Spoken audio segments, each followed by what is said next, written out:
Welcome back, everyone. I just found out that I have to do the intro every time because that's how I pull my weight. Aisha does the editing, and I have to say hi and bring us in. So, here we are again. Thank you so much for joining us. Hopefully you're listening to us on Spotify now. So, Aisha, what's going on? So, what we're going to talk about today is a topic that affects 1 out of 20 people. And if you're over the age of 50, half of the people. And it's called hemorrhoids. So, I first thought I may have a hemorrhoid some weeks ago. Or I guess 2 weeks ago or something. And Mike showed me that we had this hemorrhoid cream, Preparation H. Preparation H? Actually, you know what's fucking ridiculous? They're one of my clients at work. I just thought of that. Hashtag not an ad. Asking for a free sample. Oh, I know. I probably should. No, it's okay. Okay, so anyway, I thought I may have a hemorrhoid. I Googled it, realized I don't know how to fucking spell hemorrhoids. Bonus points if you do, because it's a really difficult word to spell. And the photos horrified me, and I realized, whoa, I don't think I have what that is. But there was still some discomfort. Anyway, I used the Prep H. It feels like someone blew flavor crystals into my butt, and it was so, refreshing. Like minty flavor crystals? Yeah, like a minty, definitely like a gum commercial, with, the ice crystals everywhere. So then Mike and I were talking about it today, and he's like, well, have you, looked at it? Do you even know if you actually have a hemorrhoid? Yeah, because I'm trying to just figure out if you just have a scratch that you haven't let heal or hasn't been able to heal yet. Yeah, and for some reason, Mike and I are very open, and I was able to talk to him about the discomfort I was having because he is a medical professional.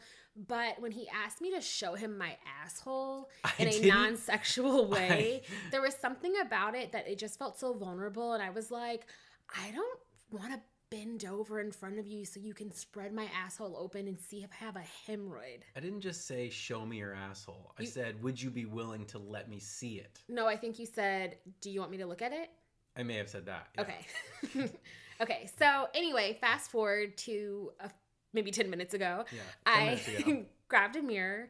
I went into the bathroom, and I think you asked me, do I know how to look for it? Well, because I wanted to look at my butt the other day, and so I You have no dexterity. bent. All I could do was bend over in front of our full length mirror. Babe, I watch you stretch. You have and no flexibility. Look between my legs. It was really hard. Well, I see you do yoga, in quotation marks, yoga, and you have no dexterity. Yeah, I'm working on it. You are working on it. But when he asked me if I knew how to find it or look at it, I was like, yeah, I have a vagina, and I've been looking at it in a mirror since I was a child. I'll be good. So I go to the bathroom. I look.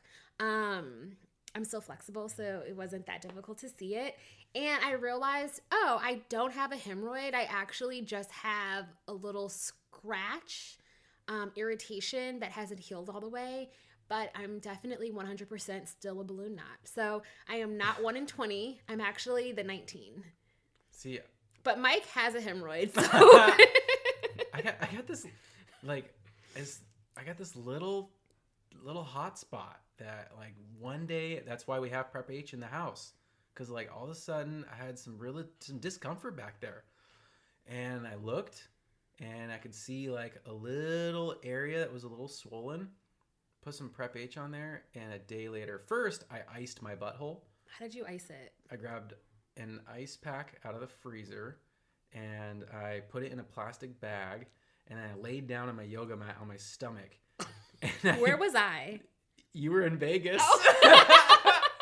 I'm at the 2 Chainz concert, and you're home icing your asshole. Yeah, I was icing and I shoved it between my butt cheeks and laid on my stomach, and I was just oh, it felt so good. And that's when I decided, I was like, okay, I'm gonna go to the store. How did it feel? It felt okay, so good.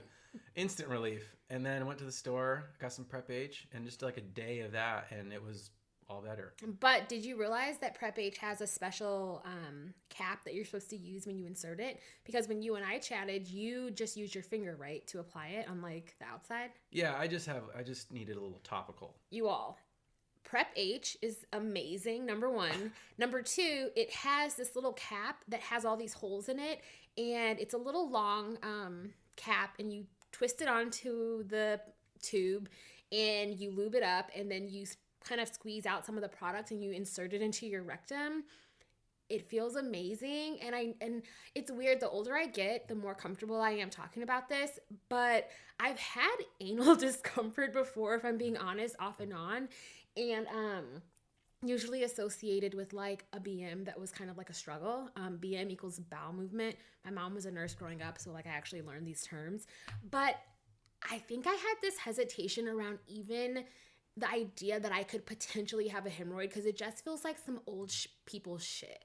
I mean, it is. One in two people over the age of 50 have one. I know, so but it is old people shit. It is, but it made me cringe. But it's like, dude, I'm 34. Like, yeah, I'm closer to having a hemorrhoid than I'm to not having a hemorrhoid. So we're way past the tip on this, but what I realized is that I earned any discomfort that I have, because as soon as I realized, oh, that's probably what it is, I go online. How is it caused? Excessive straining, holding your breath while pooping and pushing. Sometimes you hold your breath just when you're like moving around in bed, and I look at you and I'm like, breathe. Well, if you ask anyone who's worked with me or anyone who went to school with me, they'd say I'm one of the most gassiest people that they've ever known. I could say that. And I enjoy it, and I play my butt like a trumpet.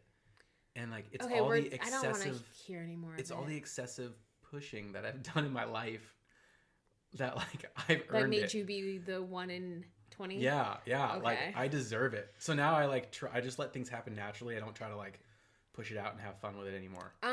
So most couples, I feel like, probably don't openly speak about what discomfort they're having with their bodies. Originally, I told you because sexually, I just was not feeling too hot, and I wanted you to know why I needed some downtime. Mm-hmm. And so, how do you handle talking about this in our relationship? Are you okay with having such intimate conversations when it comes to like medical stuff? Yeah. I don't know. You don't like judge or think twice about it? No.